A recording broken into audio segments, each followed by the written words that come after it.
On their way back to the compound, Brucey and Little Bear moved carefully along the narrow jungle trail.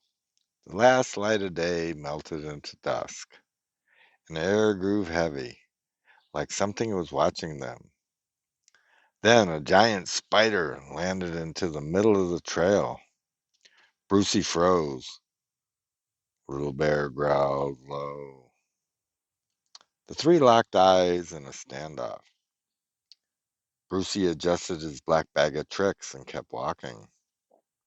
Taking the long way was not on today's agenda. The trail led them to a cool cave, one that felt like it had secrets crawling in the walls. It was the mystery cave.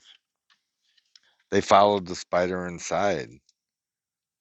That's when another monster appeared, a giant scorpion, bigger than the other spider. It rose from the shadows.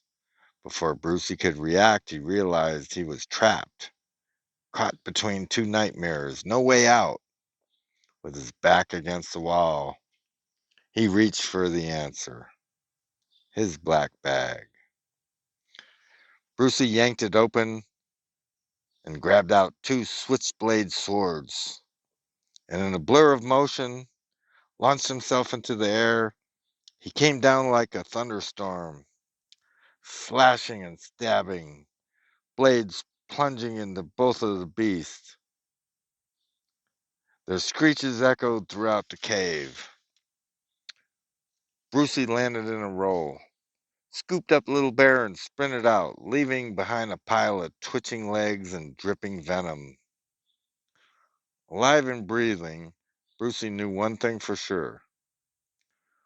No jungle bag is complete without a good pair of blades.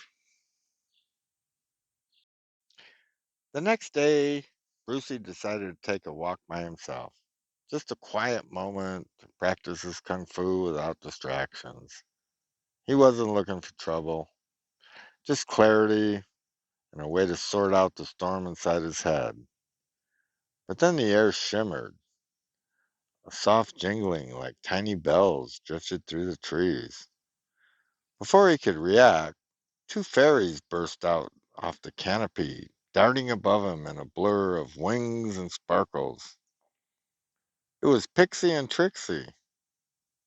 Then two more fairies zipped into view, circling Brucey like orbiting stars. The air pulsed like magic. Without warning, a wave of light lifted Brucey clean off the ground. He spun slowly in midair as they sprinkled enchanted fairy dust all over his body. His eyes rolled back, and then whoosh, he dropped like a rock onto the jungle floor. But there was no pain. Brucey rose, surrounded by a glowing ring of fire, burning bright but not consuming. The jungle seemed to hold its breath. He stood taller, stronger, and faster. The fairy magic had changed him. Above, the fairies hovered, grinning like they just lit a fuse. Whatever they did, it worked. Brucey just got a shot of fairy fuel.